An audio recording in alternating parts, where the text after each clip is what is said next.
Today we're going to take a look at tonalism. It was an American art movement started at the turn of the century, and it was the idea that a good composition with good values and a little bit of color makes a beautiful painting.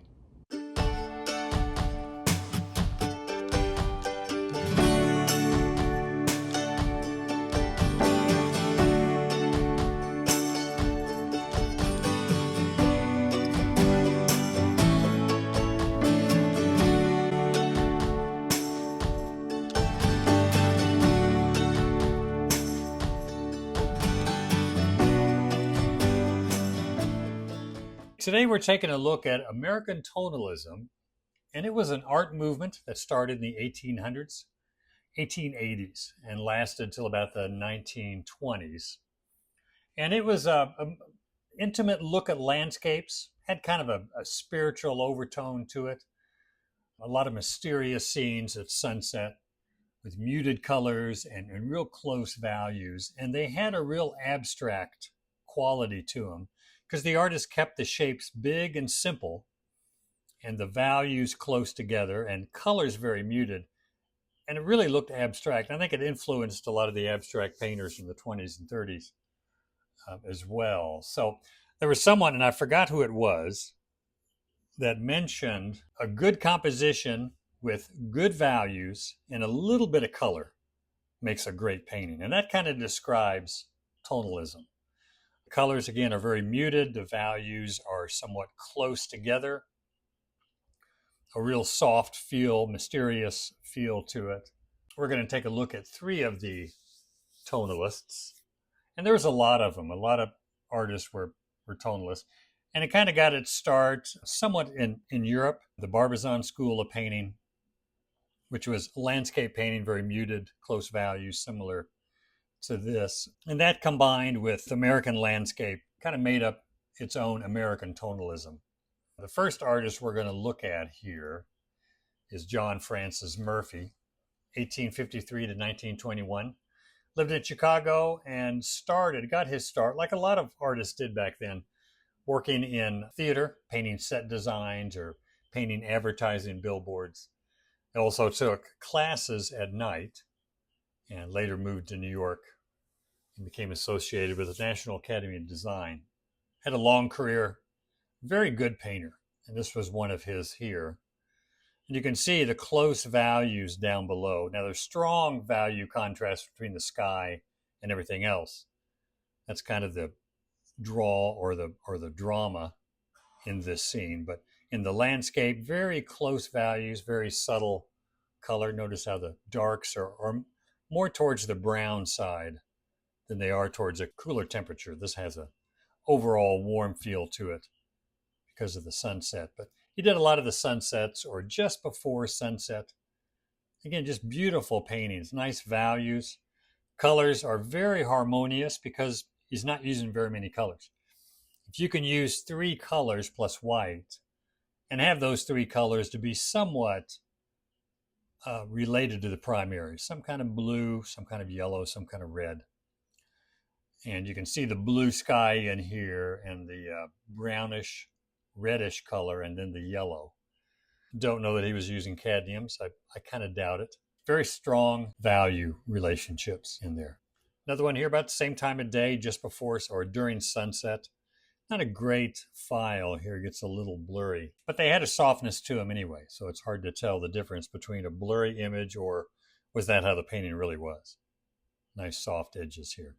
This one really verges on abstract.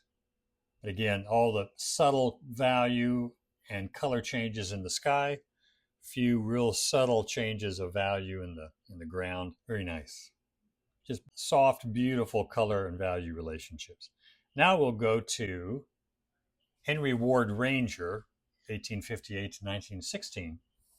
And some of these guys, I think, dabbled in Impressionism later on as it became more popular. Their later work became not so much the browns and the black, and they moved to more impressionistic colors. But Henry was self-taught. I don't know what that means, self-taught, because you always learn from somebody. He was self-taught and started in watercolors. He did a lot of watercolors. Matter of fact, he was one of the founding members of the American Watercolor Society. But while in New York, he saw Emile Corot, French painter, one of his landscapes in New York. And he went to Europe then to study and became interested in a lot of the Barbizon painters in France, and also went to Holland and studied there. One of the artists he studied with was Anton Mauve, who I've talked about before. Also did watercolor and oils, and a very tonalist type of painter. But here is some of Henry's paintings. It's a watercolor. Again, he did a lot of watercolors and a little bit of probably Chinese white there, but the rest of it's transparent except for the green. The green's not very transparent. But again, nice, subtle, close value relationships, very muted, subtle color harmony. Really a nice. Again, if you can get your values right and have a good composition, you just don't need much color. As painters rely on that maybe too much, and that's when colors can become garish and kind of overwhelm the painting. But if you let the values set up the painting, and the big shapes of values compose, make a good composition with the big shapes of dark and light value, then just a little bit of color is all you need. So looks like here he might have had some paints gray or black, along with a brown and a yellow, and a little bit of maybe Hooker's green there. This is one of his oil paintings.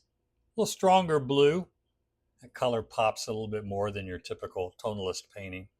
But nice subdued values in the shadows, even in the light area. While it's all fairly light, very subdued color harmony and close values. Good sense of light in his work. Here's more of a warmer tone, but again, probably a very limited palette.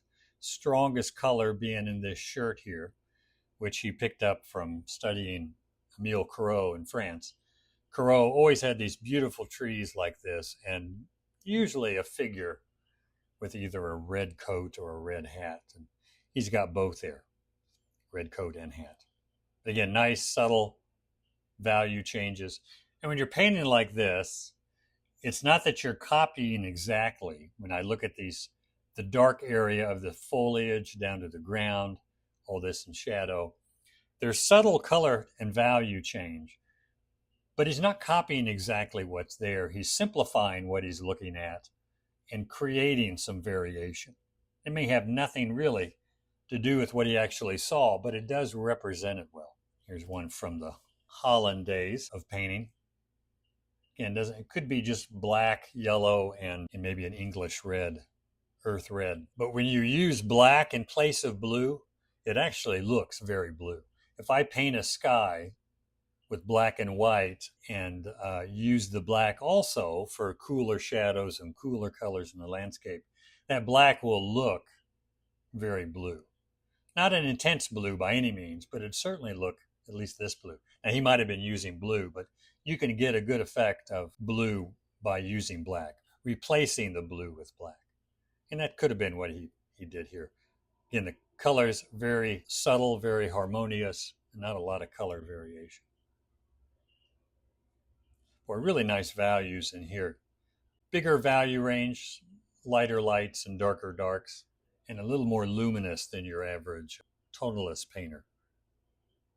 But again, a limited palette. It's not a big palette. He might have a tubed green, or maybe used blue and yellow for the greens, but still fairly limited. Now here he is, Charles Warren. He was born in 1857 and died in 1937. Charles Warren Eaton. I knew he had three names in there. And he studied at the National Academy of Design Art Students League at night, worked during the day. Also worked in oils and watercolor and was one of the founding members of the American Watercolor Society. His paintings were a bit more luminous. They had more kind of a airiness to them. Still very tonal, value-oriented, but some stronger color in the sky here. I don't know. Looks like Holland. Don't know that it was. I don't know that he went over to Europe or not. He did a lot of trees, and a lot of this composition of trees where they're lined up and they shoot back in the distance. You can find a lot of them.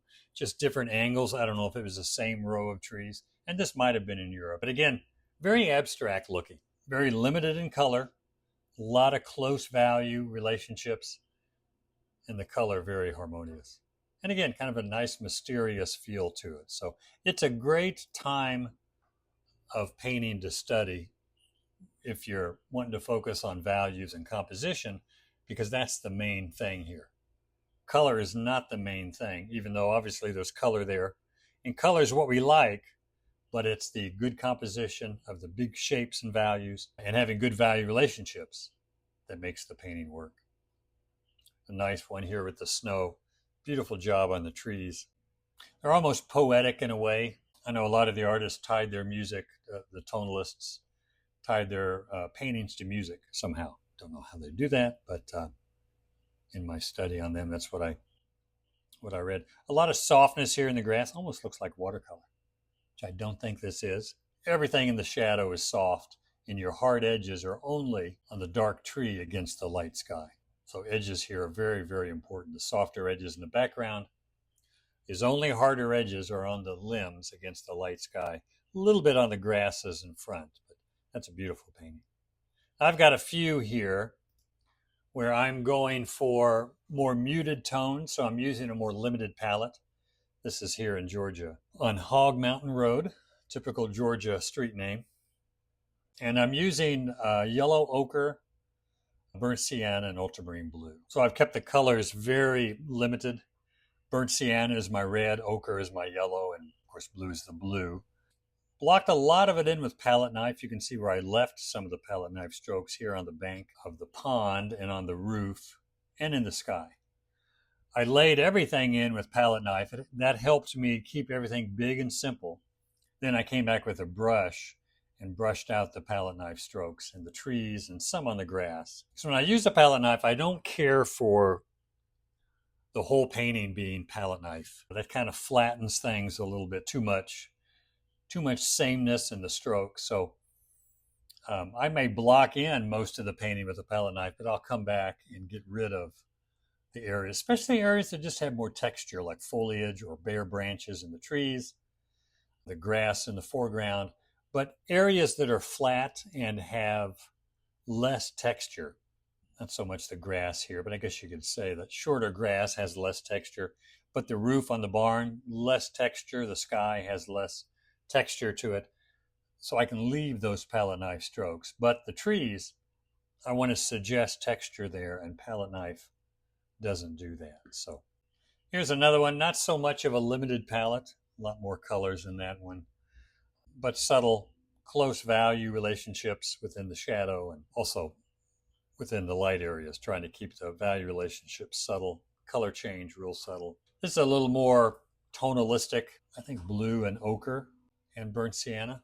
Really push the blue back in here to create more depth and give a strong contrast of the real cool hill in the background and the warm trees and hill up in front. So that real cool and warm feel in there. A little bit of palette knife here, or a lot when I started, but I came back with a brush. And again, that palette knife, to block it in with the palette knife, forces me to simplify. It's hard to get picky with a palette knife, but then I can get rid of some of that palette knife feel with a brush. Generally, my palette knife paintings are more on the small side. Here's another, this is near my studio in the winter. Subtle color, somewhat limited. I think I had alizarin crimson and burnt sienna and yellow ochre and blue, but that's still limited enough that I can keep the colors very harmonious and keep the values kind of close together, except the roof on the barn and the really, really light sky. So I don't know if this is tonalist or not, if we're trying to place paintings within a certain subject matter. This was outside. It is a limited palette, ochre and alizarin crimson and ultramarine blue and white. And got to start. This was outside, and you can see the raindrops. It started to rain, so I didn't get finished, but I kind of like it as it is. This last one here, a little more color. I've got orange and cad yellow and blue and alizarin crimson and burnt sienna as well. Just tried to keep everything within this foreground shadow, very simple, close values. There is strong contrast between the sunlit grasses and the shadowed hill. But the scene itself is really busy. And what helps when you're keeping things more busy is to simplify in a thumbnail drawing. This is pretty small, 3 by 5 inches, but it helped me to sift through all the trees. There's way too many trees in the foreground. So I picked, 7 or 8 and focused on the direction, because the trees are the main thing, focusing on the shape and the direction that they're leaning, making sure they're not the same distance apart or all leaning the same direction, and keeping all that in shadow, and then the kind of abstract dark and light shapes in the background. I thought that was the last one. Got another one here. This is acrylic. Dabble in acrylic once in a while. Sometimes it helps my oils to try a different medium. And I kind of like acrylic. I've been doing a bit more of it, but more in a sketchbook than for finished paintings. And again, a more limited palette, real subdued, harmonious colors. Last one. This is the last one. This is a painting outside. You can see the subject here. And this is burnt sienna, yellow ochre, and ultramarine blue. You can see how I simplified the background and pushed it back, and really simplified the trees by picking less than half the trees I saw. You really have to eliminate in the winter when you're looking into a bunch of trees like that. Softer, harmonious colors and fewer values in all this stuff in the middle ground. The fewer values you can have, the better. It looks like a lot of values, but I have some different colors that are the same value. So the values are a lot more limited than what it looks like. And of course, the color is harmonious because everything comes from ochre, burnt sienna, and ultramarine blue, along with white. Learned about a few newer artists. And of course, you can look them up and see a lot more of their work, and a lot more of the tonalists as well online.